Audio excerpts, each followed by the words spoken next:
find this movie so cliched and so, at points, really badly written, just badly written, to the point that some of the, somewhere between nowhere and going too far, it was just like, this is such bad dialogue, and I just knew where the movie was going to go before it went there, wherever it was going. Now, that may be because I had seen those scenes, so I knew, hey, we're going to steer towards this. But just the whole, I didn't like where I didn't like knowing. Well, like I said, the cliched version of it. As far as Maggie's concerned, I did not once believe the whole boss thing.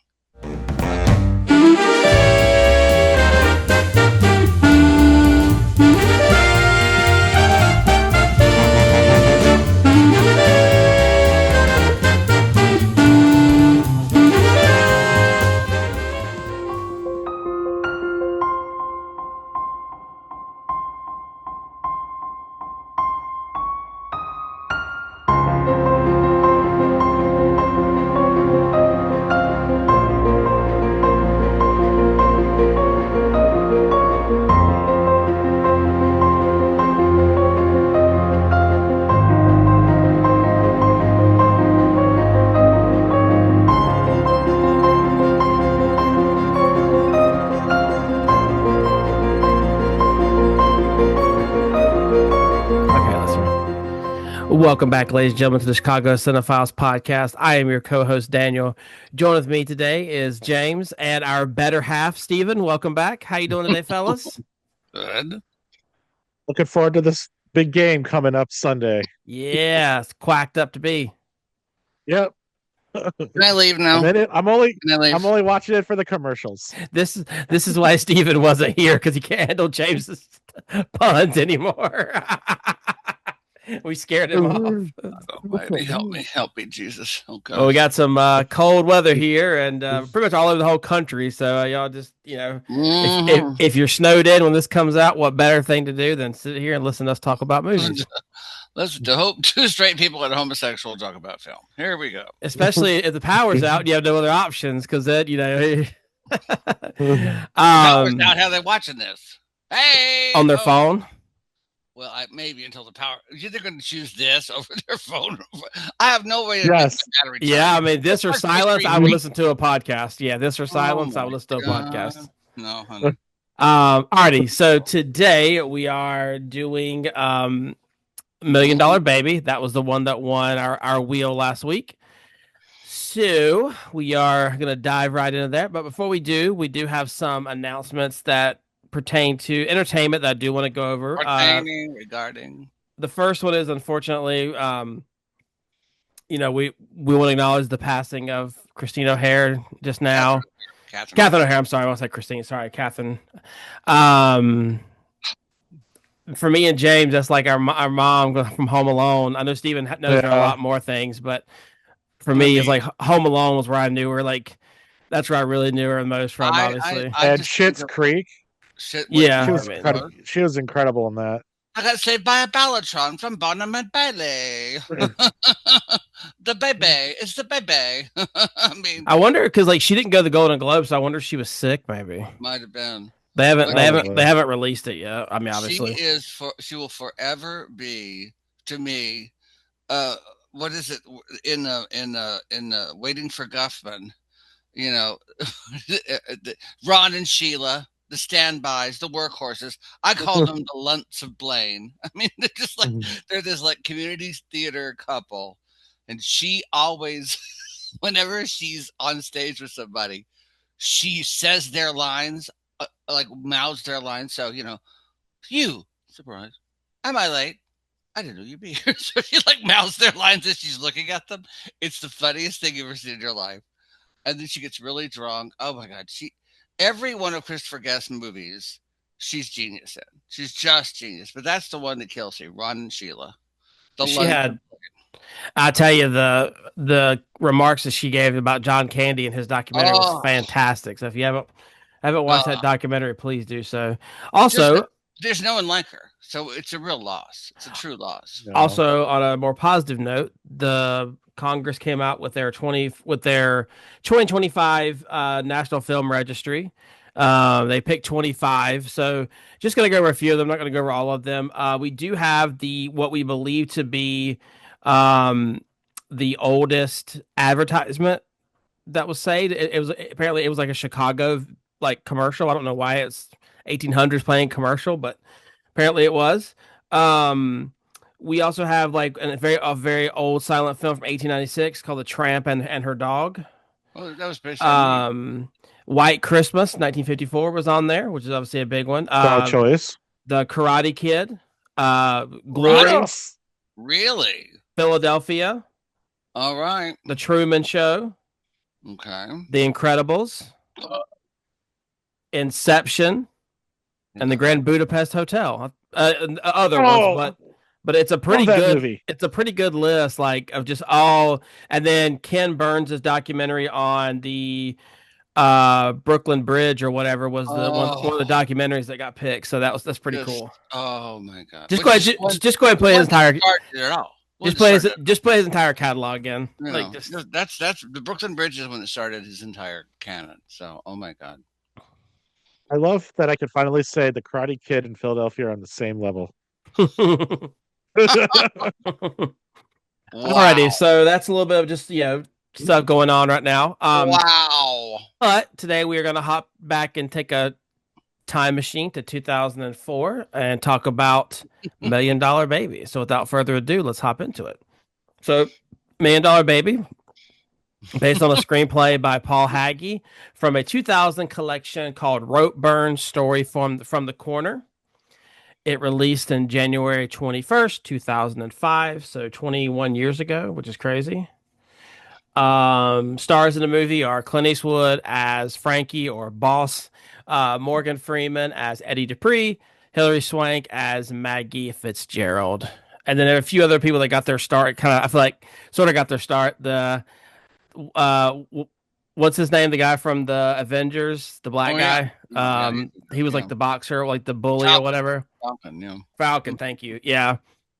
But yeah, so it had a budget of about 30 million and it did take home 217 million. So that's pretty good.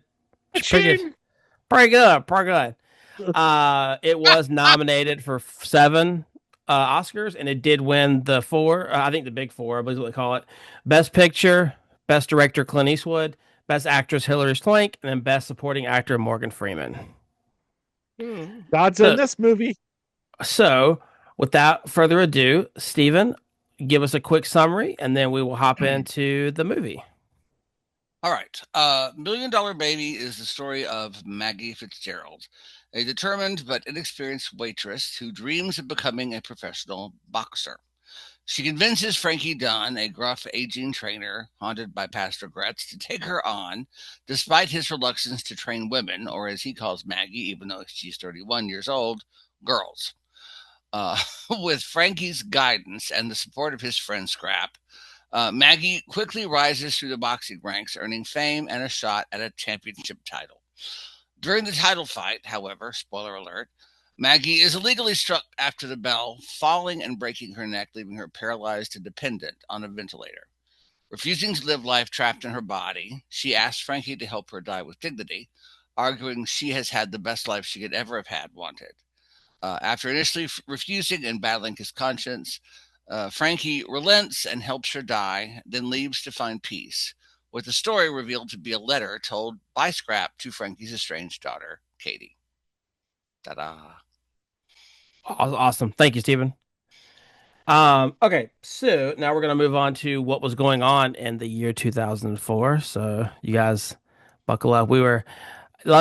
It's kind of neat because this is stuff I actually like remember some of the stuff, obviously being, 16 at the time. So I know a lot of this, but Oh my God. in January, Mars exploration rover Spirit lands safely on Mars. USA. So So USA. Mars can say, I've got Spirit. Yes, I do. I've got Spirit. How about you? That's 2. That's 2. You want to go for 3? In February, the Nipplegate scandal at the Super Bowl when Janet Jackson revealed her boobie. Clean for this episode. Right. Also in February, a little thing called Facebook for all the boomers launched, and they're very happy that it's here. Ah, Oh, you're not a boomer, Steven. I know, but still. The coolest thing, April, World War II Monument opened in DC. I actually went there and saw it like 2 years later. I had no idea like it was that new when I went there. It was, Wow. if you guys have never been, it is fantastic, like beautiful. Also in April, the last Oldsmobile comes off the assembly line, ending a 106-year production. Oh, wow. Entertainment wise, in May, the final episodes of Friends aired. Estimated to 51 million folks tuned in. Turned into bed. Yeah, turned in. Not to watch it. For all of you true crime fans out there, in June, the Scott Peterson murder trial begins for Lacey Peterson. uh, Also in June, Ronald Reagan dies. In August, Mr. Michael Phelps wins his 8th medal at the Athens Olympics. USA. In honor of, I had a pretty fun story I can tell you about that later on by him. In October, unfortunately, Christopher Reeve dies. And then in October, the Red Sox win the first World Series in 1918. All of us, as people who've lived in Chicago, we know what that's like to break that drought. So you can only imagine. Theirs was only like 86 years. I think theirs was 86 years, but just, it's like. We went to Cubs in 1918? No, they were 1914. Are you sure? Like the White Sox was old too. Like the Red Sox. What's your question? Are you asking did the Red Sox win? I thought it was the Cubs who hadn't won since 1918. I mean, maybe, but the Red Sox hadn't won since 1918 either. Well, I guess it can't be possible, but no, they haven't won since 1918. I was going to say, okay. Let's see here. Chicago. I think the Cubs was before the Titanic. I think it was too. And then the White Sox. Yeah, they won in 1908 and 2016. Oh, 8. Okay, there we go. See, you're gonna challenge me on sports, Steven. Well, I knew it was an 8. Get in your lane. But anyway, I was born. But that is all I have for what was going on that year. A lot of things. At least it wasn't a lot of like war stuff. It was more actually like things happening. And now, as much as we can try, let's move on to the fun facts of this movie. So, fellas, give me your fun facts so I can feel good about $1 Million Baby. Well, do you have anything, James, off the top of your head, or? I do have this one thing. Because Clint Eastwood movies, there's not like I don't know, finding trivia on them is kind of hard because he's not fun. Okay, he doesn't have. I feel like he runs a tight ship, so there's no like drama, there's no like crazy stuff in the behind the scenes. They just get their work done. Well, because what he does, he doesn't call action. He just says go because he's used to doing all these westerns and working on all these things that if you screamed action, it would frighten the horses. So he's very quiet. Okay, just go. Wow. And he does it. And they say that Meryl Streep's character in Devil Wears Prada, she based it on Clint Eastwood because he doesn't raise his voice. He doesn't yell. He doesn't scream. And he just talks like this. So if you want to hear what he's saying, you've got to listen. You've got to be quiet. And you've got to go in. So that's how he holds his power on the set is, okay, we're going to do this and we're going to do that. I mean, and that's power. Yeah. Power isn't screaming and yelling. Power is you have to listen to me. So I think that's what it is. There's just he really commands the set and respects his actors to the point that there isn't any, like you're saying, there's any stuff on set. Drama, there's nothing. But okay, I got a couple random things, but so apparently this was just stuck in development for years and many studios rejecting it because of its I feel like this is like the most undersell description of this downbeat subject matter. Like, oh, come on, it's a little bit more than downbeat. Warner Brothers rejected it, even though that Clint Eastwood and Warner Brothers are like BFFs, and they refused to put up the $30 million. And Clint Eastwood actually persuaded Lakeshore Entertainment and to put up half the budget along with Warner Brothers to get this movie actually made, which good for them because it made their money back. I guess now Clint Eastwood, no one doesn't listen to him anymore. Well, another Clint, thing that I thought was Clint got interesting. his Oscar too. So Oh, there you go. For Yeah. this is a great list. For this film, Clint Eastwood became the 12th person to direct multiple Best Picture Oscar winning films, having also directed Unforgiven. First 11 are, let's see, Frank Lloyd for Cavalcade Beauty on the Bounty. We've already watched that one. okay. Frank Capra for It Happened One Night and You Can't Take It With You. We've watched You Can't Take It With You. Mm-hmm. William Wyler for Mrs. Miniver, Best Years of Our Lives, and Ben Hur. We've watched two of those three. Nice. Ilya Kazan, Gentleman's Agreement and On the Waterfront. Haven't hit that yet. Vincent Minnelli, and An American in Paris, and Gigi, neither of which we've watched. Billy Wilder for The Lost Weekend and The Apartment, neither of which we've watched. Sir David Lean, The Bridge on the River Kwai, and Lawrence of Arabia. We're still waiting for those. Robert Wise, West Side Story and The Sound of Music, which we've seen West Side. Fred Zinnemann for From Here to Eternity and The Man for All Seasons. Francis Ford Coppola for The Godfather and The Godfather Part 2. And Milos Forman for One Flew Over the Cuckoo's Nest and Amadeus, both of which. Hey, when we've seen both of those, nice. So there you go. So of those 12, Wyler is the only one to direct more than two. William Wyler always more than two. So that I just find that interesting. That is cool. And we've watched a lot of those, which is great. Yeah. Any other facts? I do have a little bit of, I guess this would be the gossip. Hilary Swank contracted a bacterial infection from a blister she developed on her foot during the training in her role. She apparently trained really hard. She like gained 20 pounds of muscle and she was all kinds of that stuff. Yeah. So apparently she did an infection, and the infection was so serious she almost had to be hospitalized for 3 weeks, catching the infection in the nick of time. Jeez. She insisted and chose to take a week off for medical rest and didn't tell Clint Eastwood or the other producers of the movie about the injury because he did not believe that was in the character. I'll make a bad joke. Wouldn't it be in the neck of time, not in the nick of time? But she breaks her neck. It's funny. No, it's not. I'm just kidding. Sorry, guys. That's three. Too soon. Too soon. Way too soon. Steven, anything you got for us today, my friend? Well, they were actually, the other thing I was looking at was, where is it? Sandra Bullock was the first actress attached to this part for Maggie. She wanted to pursue through a special director, Shikhar Kapoor, but by the time the studio expressed interest in the project, she was committed to doing Miss Congeniality 2, which we ended up doing this. So yes, she was up for this. This is one of two best picture movies about boxing. The other is Rocky, which I think is.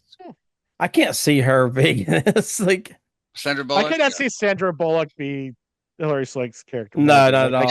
I can. I think she'd commit to it. I do. I think she would commit. I only see her as like the. Yeah, I can't. Hilary Swank is so good in this movie.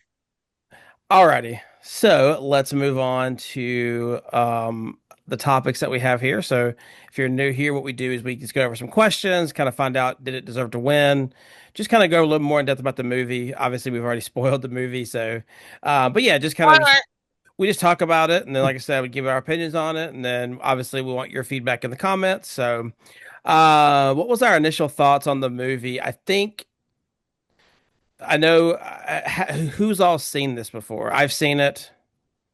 It's not when it came out, but I think, but it's one of those ones where Steven's even said like, I think everyone kind of knew pretty much a lot. Everyone kind of knows, like, because I remember the shots that they used. If I'm not incorrect, the shots they used at the Oscars to show Best Actress, the Best Film, pretty much were the end of the movie.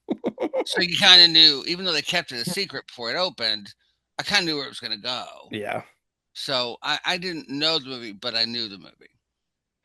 Yeah, it's one of those movies that like my whole life, like I've seen it obviously, and then it's like was time to watch it. I'm like, oh gosh, it's like the one Clint Eastwood movie that I don't like to watch because it's just I hate the ending because it's so sad. But I'm glad I watched it again, obviously. Alrighty, so then let's hop into some of the questions. Did you guys connect with Maggie's character right away, or did it take some time, or not at all? I don't know. Not at all.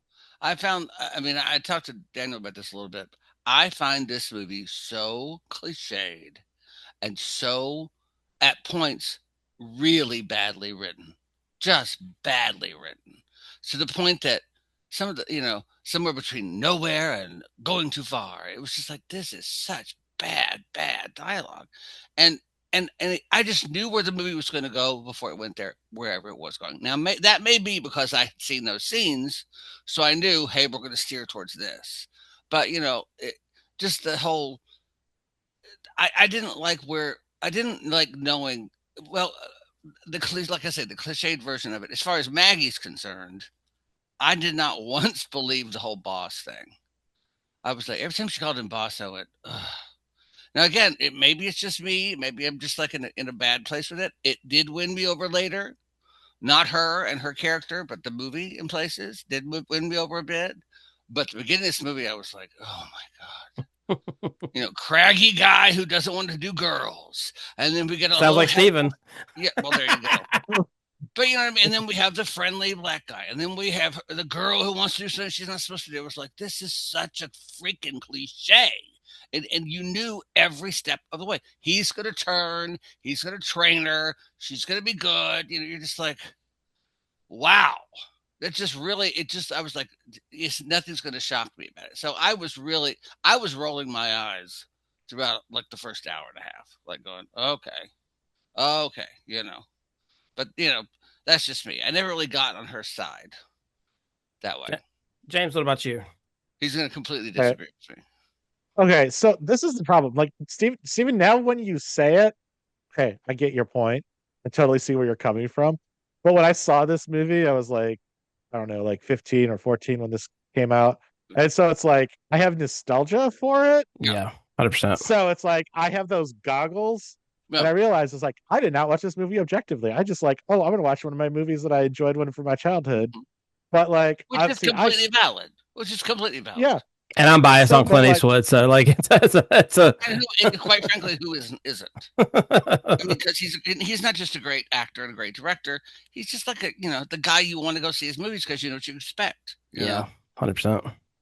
I feel I did connect, I guess, in the second watching with the character Maggie all over because like, how can you not root for her?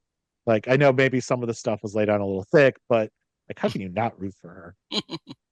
I just found these maybe it's just me, and Daniel, maybe you can agree with me on this or not.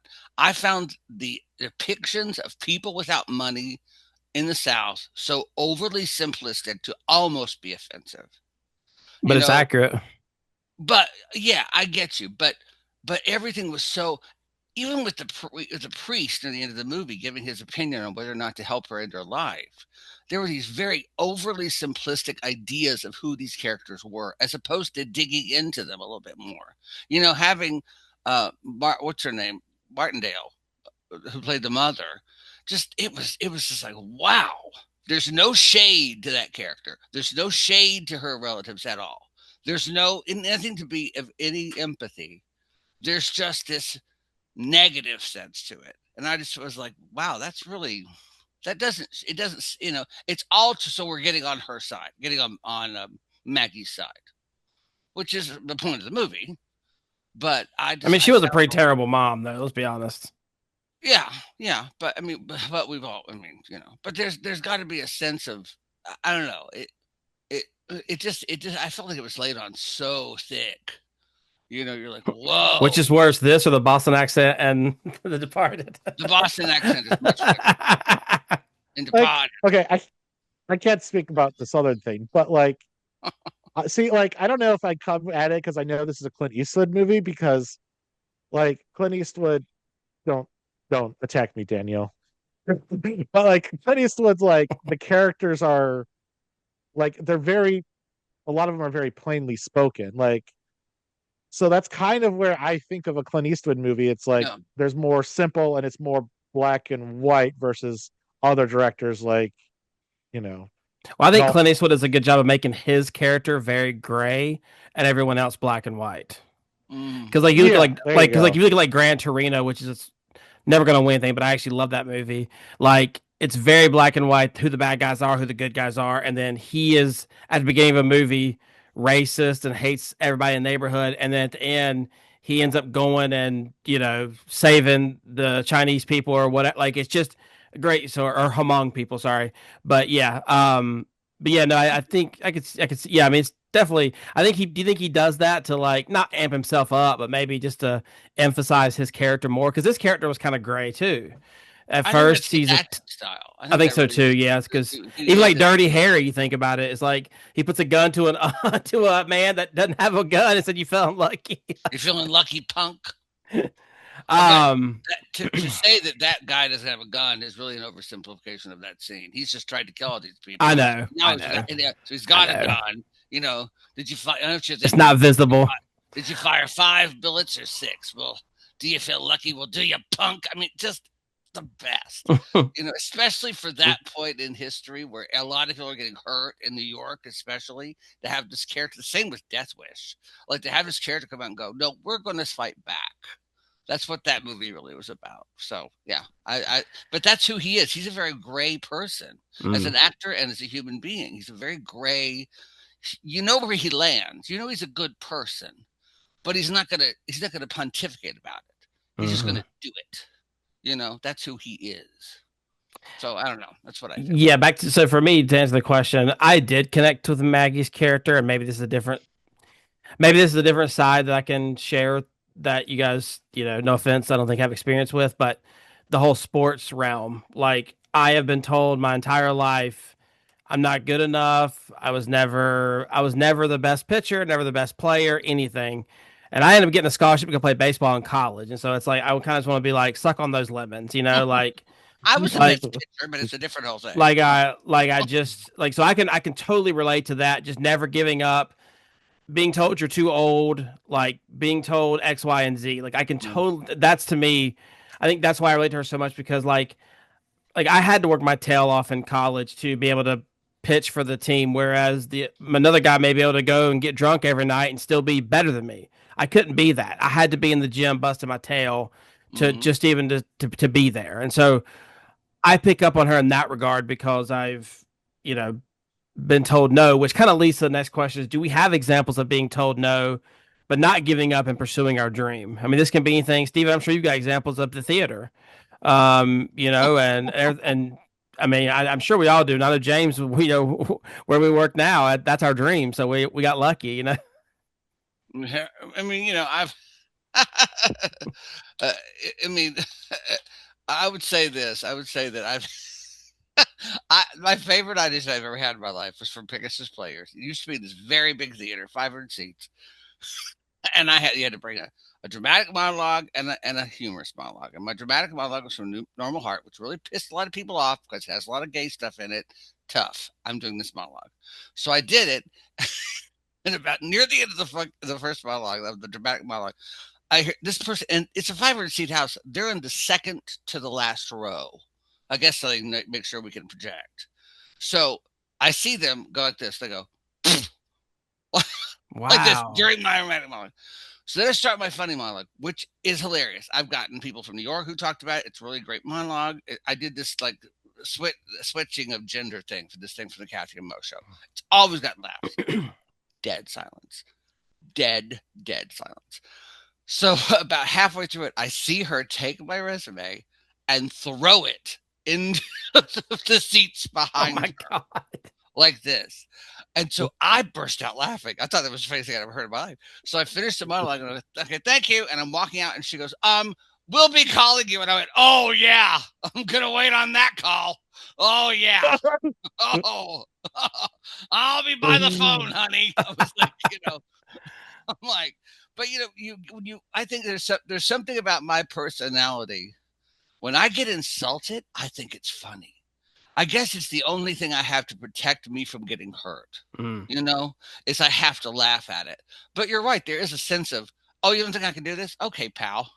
I'm going to show you I can do this. Well, what's the thing you always tell me about, don't say this to you and your mama. Don't tell me that I can't do something. Don't tell me, hey, you need to do this. Oh, I need to? Really? Yeah. I need to? Okay, watch me. Watch me, honey. Watch this. I mean, my mother, when she went to the hospital for the final time, and they gave her a donut, and my aunt and my brother were like, she's diabetic. Why is the hospital giving her? I said, she's broken her freaking femur, and she'll probably never walk again. Let her have a donut, for God's sake. If she wants to eat a donut, I'm not worried about the diabetes. Right. I'm worried about her having a nice meal before she dies. It's a donut, people. Seriously. Well, you really shouldn't have that. I said, she's going to eat the whole damn donut now. The whole damn donut right in front of you. And she did. She did. I don't blame her. I was like, I think there's something about all human beings that you can't do this. And my father said that to me after I got my first apartment at 19. And because he told me I had to live by his rules. And when he's leaving my apartment as I moved in, he goes, "You can't do this. You're not strong enough. You'll be back in 6 months. You can't do this. You're not smart. You don't have the ability to do this." And he knew that. I was like, "Oh, really? We'll see about that." And I have yet to go back, and I am 107 years old. So That's how it was when I moved to Chicago. I literally had like my best friend who he didn't mean it harshly, but he was like, I think you're gonna be homesick and you're gonna be back in a year. I was like, okay, that's fine. What about you, James?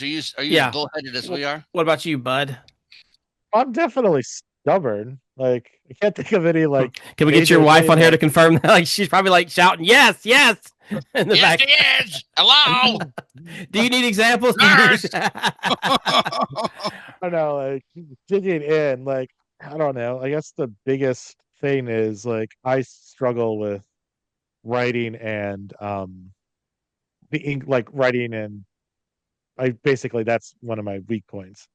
And when I went into college, I worked my butt off, and I got an A in my English comp class 1 and an A in my English comp 2. Now, was it 99% A? No, but it was 95%. And like people were like, "You can't. You're going to do terrible. I'm going to be surprised if you passed." And then, but like, yeah, that's the only thing. But I could think off the top of my head. But yeah.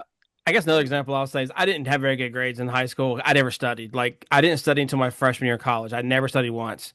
And so I had like a 2.3 or 4 GPA. Not very good, obviously. I didn't know this at the time, but my mom had told me a couple years later, she told me, and then it motivated me to even just be even more, serious about it. But apparently my guidance counselor in high school told her I would never amount to anything. And she didn't tell me that, thankfully. But after like the second year of being in college and then making the dean's list, she told me that. And from there on, it's like my master's degree GPA was like a 3.75. Like, in my undergrad was like a 3.2. Like, I did so much better as the more I got into it because I was like, no, this is gonna motivate me. Mm-hmm. And it's just wasn't it? Wait, can we back something up real quick? A guidance counselor, can they say stuff like that? Well, in 2005 they could. Are you kidding? When this movie came out, so yeah, wow. like I think he said it nicely in a sense, but basically he said I would not be going to college, so there's no reason to apply. Well, did you know that Einstein's mother was told by a teacher she said they need to talk to you, and Einstein waited around and she was told he's learning disabled. He'll never really be able to learn. And she said that you're the brightest student in the class. When he asked what did my teacher say, and she said, "No, you're the brightest student in the class, and you're brighter than everybody," and believed in him, and it became true. It's true, yeah. And I was a part of this. Tells you how old I am. I was part of the first AP class in Tennessee. Don't you mean AD? AD, yes, AD, OD, whatever BC, OLD. But so we were everybody in my class. We were on the same track, so we pretty much had the same classes. So I get to my algebra class freshman year. I take 3 quizzes, and Eleanor Agron, looked just like her name, said to me after the 3rd quiz, "Young man, you're not bright enough to be in this class. You're going to take 1 more quiz. If you don't ace it, you're out. You're off the AP track." My senior superlative in high school was most studious, and my father laughed his ass off and said, "You never bring home a book. How the hell are you so studious when you don't bring home a book?" But I buckled down, and because of her, I tested out of algebra in college, tested out of English in college, because I had these teachers who just pushed and pushed and pushed. And then I saw her after I got to college, and I had tested out of all these classes. And my friend Kathy and I ran up to her at the movies and said, "Miss Agron, thank God, we hated this old biddy. We called her every name in the book. But when we got to college, we thought she was a goddess." People that push you, I think, and that's what I can see now where you're saying about this movie. That's what they're doing in the beginning of this movie. No, you're a girl. You can't. I get that. Mm-hmm.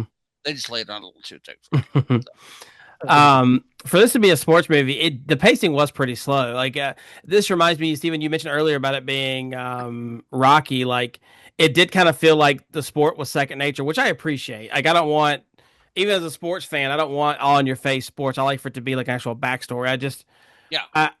I think it was good because it helped us develop and appreciate the characters. I don't have much to say. I just want to at least acknowledge that. Like I do understand the pacing is slow, but I think it was good because it progressed the characters along. You know what I mean? Think this about Rocky. I think there's a lot more humor in Rocky. Oh, There's a lot more 100%. pathos in Rocky, but the whole, his name, his turtles are Cuff and Link. I mean, that's fun. Mm-hmm. I don't care. His dog's name is Buttkiss, which I mean I know is a football player, but still, like, hey yo, Adrian, and there's then that whole love story that goes through that movie, So I mean, their chemistry is dynamic.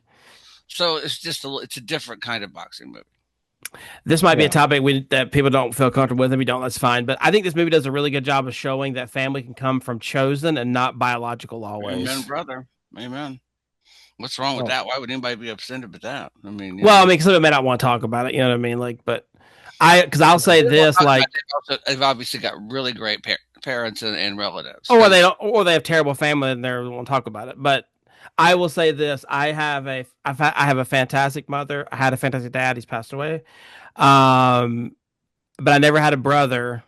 But I do now because Steven's my brother, basically. So he's chosen a better one. He's part of my chosen now, and I wouldn't change it any other way. I told him you're stuck with me regardless. So you do make those. I think it does a really good job of showing that yes, Hilary Swank did have a family, but truthfully, her family was, I think, boxing, but more specifically, Frankie and even Morgan Freeman's character. I think that anyone that gave her and showed her she could be better. Yep, I agree. I think that's something that gay people have known, especially before AIDS. When you come out of your closet to your family and they kick you out, or they don't want anything to do with you, you're left with your friends. That's it. That's all you have. And I think even today, gay people. I say this to young people who are coming out of the closet. You have to be sure that you're ready for whatever reaction that is, because you can think you know what it's going to be. You don't know. And as anybody who's ever come out of the closet knows, you really don't know what someone's going to say. You just don't. You can think. Like I've joked with my mother first said to me, "I wish I'd aborted." My father threw me to therapy. Then I have a friend, my first real true friend, stopped talking to me completely for 2 weeks. And then I had a friend in high school when I told her I was gay. She went, "Yeah, and that's your big secret? Really? That would be me." Like, okay. She was like, "Really? That's what you've been hemming and hawing about for the last hour? Is you're gay? Come on, Raiders. We all know, So you just don't know. And I think that's why it's important to be sure that you are okay with losing people. And you can find the love in friends. I think gay people have known that for a long time. So I didn't take that on a sidestep. But what about you, James? Anything you want to add to that, or you good with? No, not really. Like Steven, I don't really how you could top what Steven just said, but like that is a good point. Yeah, I made a good point. Family can be, if you're lucky, it's what you're born with, but it can also be chosen. Like I don't all shapes and sizes and colors. Exactly. Yeah, it's family's what you make of it. You can make your family stronger I think a lot of adult children need to understand that your parents' job was to raise you. And if you want to be friends with them or be closer to them, it's your job, not theirs. They've done their job. You've got to make those relationships stronger. And you can do that, but it just takes a lot of time and a lot of phone calls them going, "What do you want, money?" Which is what I took. Every time I'd call my father and mother, what do you need? Why are you calling? "I just want to talk." What do you want? We want money? No, I just want to talk. What's going on? It really is true how in life you switch, because all through like high school and college, you never called your parents and get annoyed. And then now I'm older in life. If my mom doesn't pick up the phone, I'm like, "Where is she? Why is she not answering my calls?" "Oh, sure, you were in the shower." Sure. Like that's when you install a tracking device on their cell phone without them knowing. Alrighty, so then this theme of this movie is very heavy on regret, obviously. Do you guys think that Maggie regretted boxing at the end of it? No. Second. Not a Yeah. second. Not 1 second. I think it's one of those things where it's like, you do it's like you would do it all over again because your true love and joy, even though obviously it ended terrible, but like boxing was her love and joy. So it's like, That's one of the things I wish they'd shown in this movie. She talks about at the end about I was in magazines. I've traveled the world.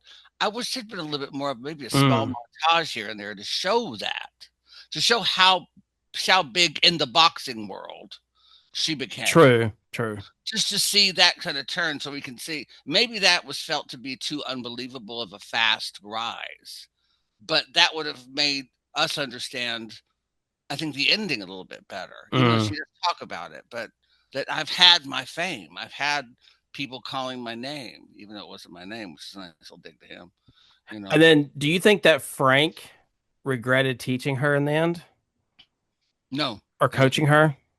I think maybe at the beginning after her injury, but no, I know. I think he realized I mean, he gained a daughter that he lost, I think it healed him. Yeah. I mean, I think him doing what he did, like, yeah, he did regret it, but like, I don't know, like that has to be a tough position to be in after like you're responsible Mm. for it, and then you have the guy that you subbed out, put the stool down, and that was the guy you picked to help sub out because Morgan Freeman's character couldn't go. And so they had to find somebody like that. That hurts you in the feels. Um, mhm. Do you think that Frankie made the right decision? And would you have done it What do you mean? To kill yourself? to kill his daughter, basically? Oh, yeah. That's what she wanted. And she was going to do I it no mean, matter what. Mm. I mean, obviously, she's cutting it, bit her When tongue. she bit her tongue out, that's when I was like, this is, I eh, mean, that's when I was like, oh my God. Like, I can't even imagine putting myself, like, I can't even get that low to be like, how would I ever do that? Because I would rather, to me, that's why I know Steven doesn't really like her as an actress, but like, to me, I know it's not that big of a deal because it doesn't require acting to, bite your tongue off screen, but like, just her doing that and like looking at him and him being like, stop it, or whatever. And like, while they're trying to fix her, I mean, I just like it cut me in half. Yeah, it's like I can't even think about being that low in life that would do that. Because most people say, "Oh, if I'm gonna die, I would jump off a bridge or hang myself or take sleeping pills." Can't She's do it. trying to like, I mean, She bite her can't. tongue off. Like that's all she can do. I'm going to tell you, one of my fears, big fears, is being paralyzed like that. I mean, that frightens me to Yeah, no end. To not be able to move, not just to feel, because I don't like, I have a problem with close spaces. I get, I started hyperventilating. And to me, that would be like being trapped constantly. yeah, That's what my head would feel like. So I can understand why just get me out of this. yeah, And you know how I feel about death. I mean, come on, I'm not a big fan of it. I think it's I think about life. You're not going to escape it. But what do you think, James? oh, I don't know. It's tough. Like, would I? I don't know. I don't know if I would have it in me, but like, it's such a hard thing. Like, I would not want to be trapped like that. And then like, you're just losing limbs at that point Mm, because you're not moving, so you're developing bed sores, and it's just yeah, like that is a great fear of mine. Like, just being in a hospital and them slowly taking body parts and then just keeping you alive. Like, I wouldn't want that. I wouldn't wish that on my yeah. worst enemy. mm-mm. So then, do you guys Well, think him doing what he did to her was an act of love, yes, or maybe an act of guilt, or yes. both? No, I think it was an act of love. I think he finally realized this is what she wants. I love Mm-hmm. her. I think it's exactly the same thing as Casablanca. You love Yep. somebody, you have to let Let him them go. go. You have to give them what they want. That's love.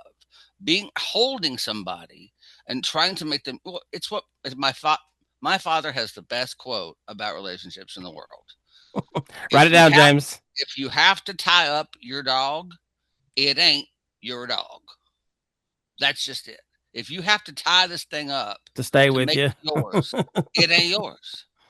If you have to tie up your dog, it ain't your dog. That's just it. And he knew, I love this person. This is what she wants. I have to let her go. I mean, when my mother died, that's what she wanted to die. Mm-hmm. She really wanted to go, and I knew that. So to let her go was hard, but Yeah. when you hear that, you go, "I love you. I Yeah, want it's you." like it's one of those things where it's like sometimes that's the best thing you can do for them. It's not like because I look at people who are in comas for 30 years and Oh, their kid like their parents are holding on because they twitched their arms 23 years ago. It's like just let them go. Like I understand. I totally get it. Like I'm not saying I don't, but similar to Steven, like my dad was. I mean, he was sick and he was sick for a few years, and when he died it was a relief. I mean, it was painful, but it was also a relief because, like Steven said, like I knew my dad was ready because my dad was pretty much bedridden at that point, oh, and that's no way to live. Like even hard my to live. dad who could watch TV all day, at some point you're gonna get miserable being in a bed all day. You know what I mean? So I think it's both. I think it's an act of love and maybe an act of guilt, not because like he's guilty in the sense of like I think he's probably beating himself up because like if I didn't push her to become the heavyweight or whatever champion, maybe this wouldn't have happened. If I just let her continue to fight, these low ranked people. I don't know. Just what He about you, did James? break his own rule. He Right. rushed her with a title fight. Yeah. Like normally he's like, "Oh, you're never gonna get a title fight with me Especially because I because don't want like to put like you in because that even the position." even the first guy, the guy that left him, Yeah, because it's it's like like so like I guess like that he broke his own rule. So like yeah, the Gil has to be overeating and like yeah. oh And then good. like just the whole thing with the parent, like the whole family, like I just I know Steven talked about it them being like redneck hicks and didn't like that part, but God, talk about somebody you could not stand. Like I mean, like I could not understand buying your parents a house and them being like, well, I can't get my state benefits now. I can understand. I The mean, th- that's the thing that made me go, okay, okay. No, but I'm like, I can't put myself in her shoes because that would just break my heart. Like I would like if I could pay for my parents' house, I'd do it in a heartbeat. Like Yeah. I, And I if they think said, you just don't think when you're doing these things, you just don't think now, do you? You don't think when you're trying to help me out. Oh, that will see. Now that's what I'm that's where my saying. mother and my grandmother will come out of me. I go, oh, you don't want the house? Fine. Let's just take the damn I house. do love that she never gave it to her, so she's like, I'll Don't you you. get your fat redneck ass out of here. And then like especially with them showing up like with Disney World stuff on, like, It's been there for come 10 days. Like, that's when you go, okay, this is a little heavy handed. But, you know, we, well we, she he and couldn't I both go. know people like that. They were just, well, you messed up my welfare. How it's the same guy that says, get your government hands off my welfare. yeah, right. How does that make sense? How dare you Not get your government hands off that welfare check of mine, by God.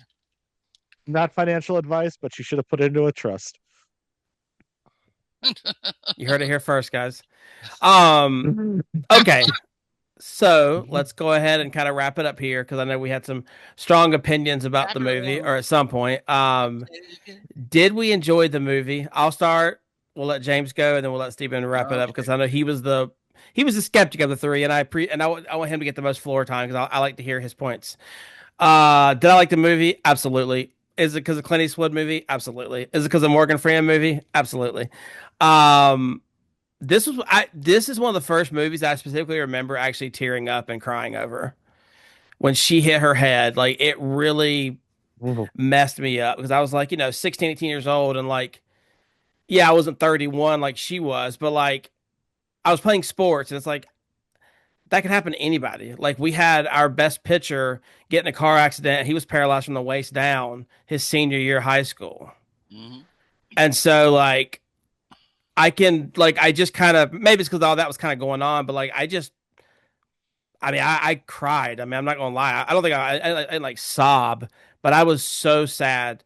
And even to this day, when I watch it, I have to like kind of like do like this when I'm watching that scene. I can't take it. Yeah. James, what about you? Did you enjoy it? I enjoyed it quite a bit. I was like kind of dreading the end, like you. Like it's just like I don't know. For me, it's like in the top 10 saddest movies Oh ever. It really yes, gets you so in the sad. feels. Like I wouldn't put it as the number one, but it is a sad And movie. for some reason, I thought that he smothered her with a pillow. In my head, that's what he did. So I'm so thankful that's not what happened. No, it was a I jump know, cut like there, and like it was adrenaline, but like I'm so happy when I saw. I was like, oh, thank God. no, like I enjoyed it. It's like one of those movies that you can see. Like I don't think it was as bad as Deer Hunter, but like Right. um, I think it's definitely one of those movies. Like I'm not gonna rewatch it for a while. It'll Same. probably be another 15 years till I see this again. Like Do you do your podcast again? yeah. Probably do like a highlights reel, like, Yeah. revisit, like. But yeah, no, I enjoyed the movie. It's a solid film. Like, definitely go see it if you can. Watch it. All right. Steven, I know you had some hesitations and you said it might have won you over, so I'm curious to kind of hear your thoughts on it. I enjoyed the last. I enjoyed the second hour of the film more than I When she did the stopped calling last. him boss. Every time she said boss, he's great. Okay, boss. It was like I didn't buy that. I didn't buy that she was, even though she has the background, the actress in her personal life has the background of being that kind of from that area and from that kind of poorness. I didn't buy it at all. There was something about her. It just grated on me through the whole movie, and it's still like she was trying to be sort of. She's trying to sort of every time she would do something, she was like, and you go, oh God, I hate this girl. I hate this girl. But You know, she also didn't have a father figure. Could that be I part of it? Like, maybe that's what it is, but because maybe calling her boss is maybe like a childish thing where she's like, maybe you know, maybe like, maybe I Well, did well, enjoy once Clint Eastwood sort of warmed up and began to be less of a a grandfather from my era, just being so cold. I kind of enjoyed the movie. The ending, I was just like, oh my god, to have the priest tell him that it's a sin to help this woman kill herself because that's what she wants, and that was heavy handed too. There was just so much heavy handedness to it, and I found the pace to be heavy handed. And other than when when she started to fall after the hit, P.S. There's no. I don't even know anything about boxing. There's no way in the world anybody would let that woman box the way she plays the bear. oh yeah, No way in she'd the be, world would she. Once she got the left elbow out, yeah. done. So that makes you go, okay, you're gonna put your fighter in with this person? Really? You crazy? But the, other than like them putting that stool in and then her falling, I went, move the stool, move the stool. I was like screaming at the screen, move this, move. Boom. That's what I do. Okay, here it's over. That shocked me. But I mean, it didn't move me like it did you all. I don't know why. Maybe I'm just a little too cold to that kind of thing. And maybe because it's sports, I don't know.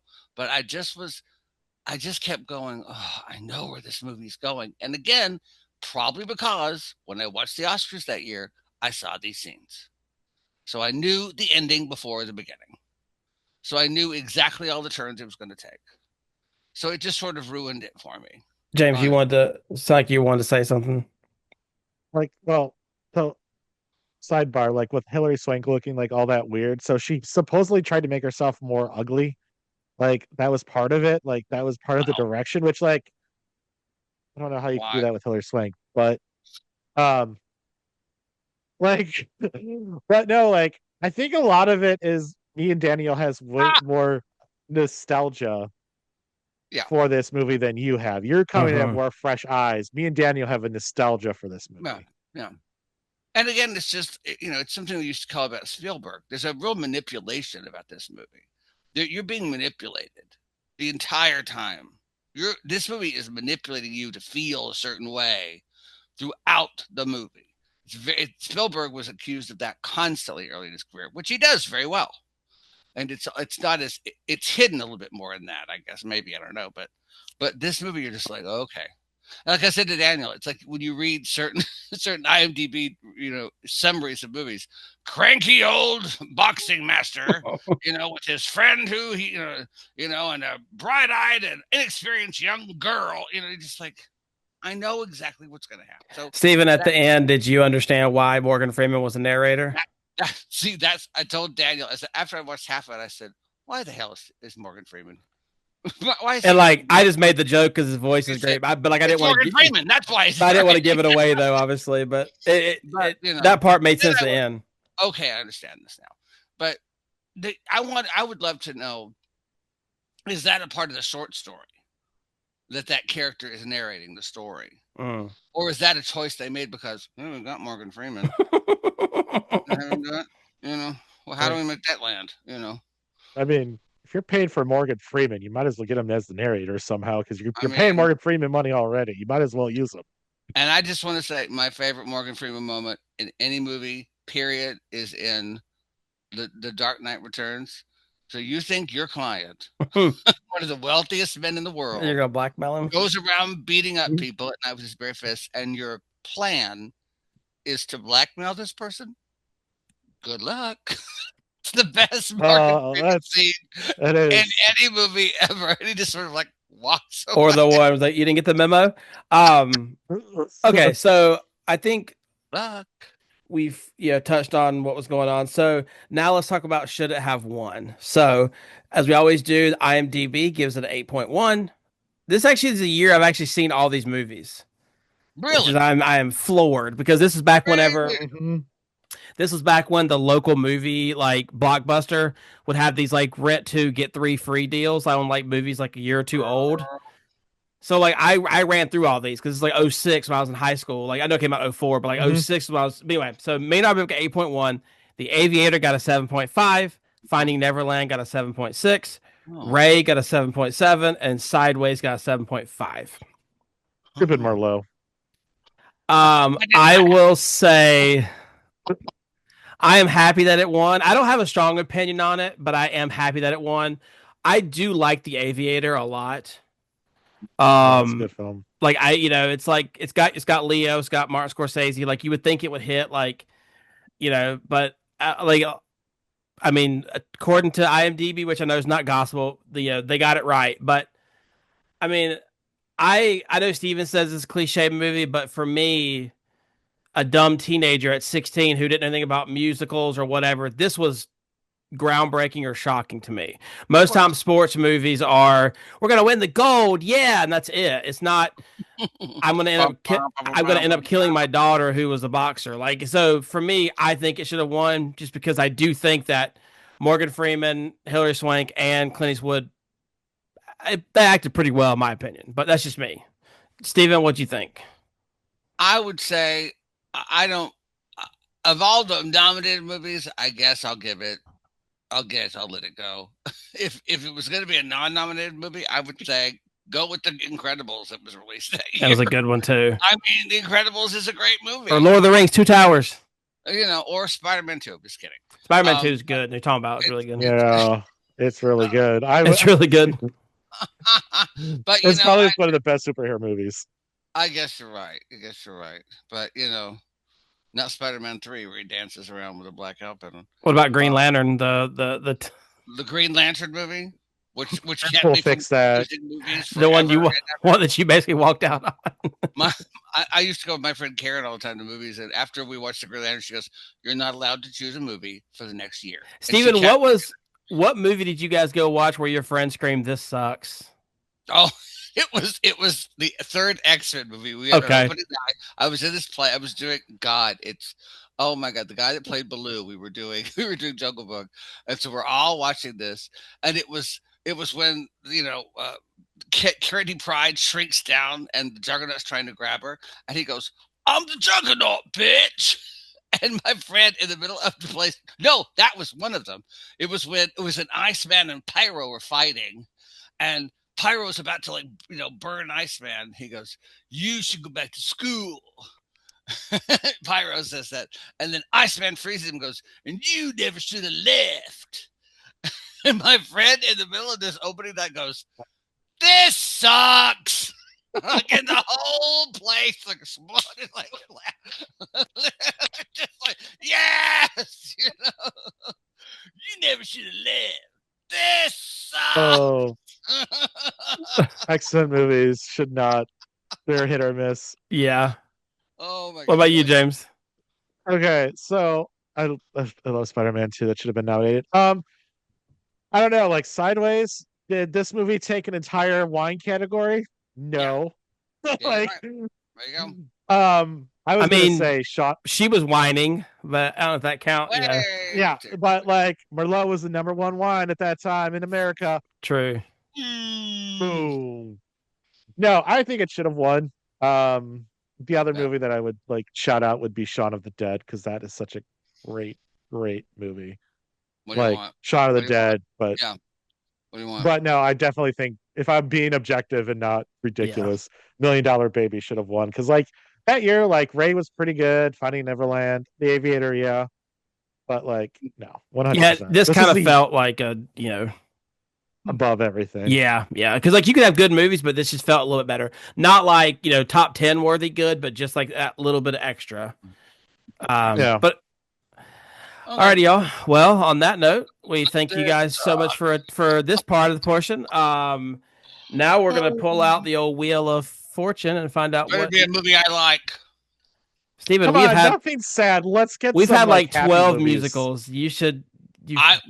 No, I'm just saying I want something I like. I want Gone with the Wind. I want Annie Hall, something like that. Give me something. I want a happier movie. Yeah, like, I don't want to stop being sad. I don't think those exist. Let me look on this page here. What actually? I'm fed up. You hear me?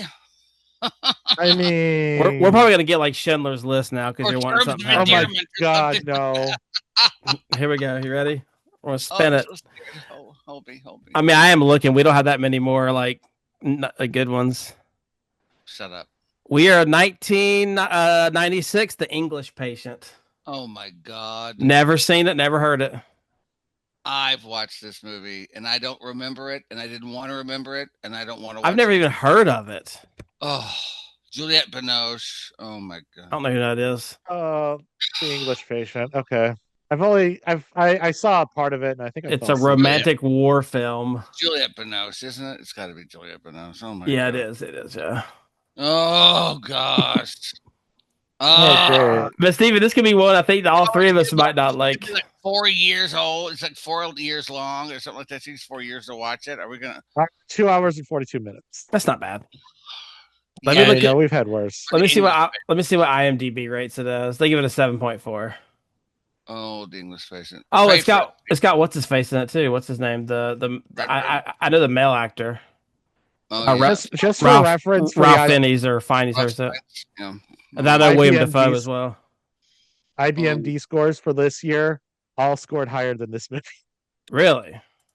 The beer has which we do need to talk about at some point, like our Oscar predictions. But anyways, well, I think we're gonna not be happy on this one, but I'm gonna give it a chance, like we always do. Pray for us. It did win 9 Oscars apparently.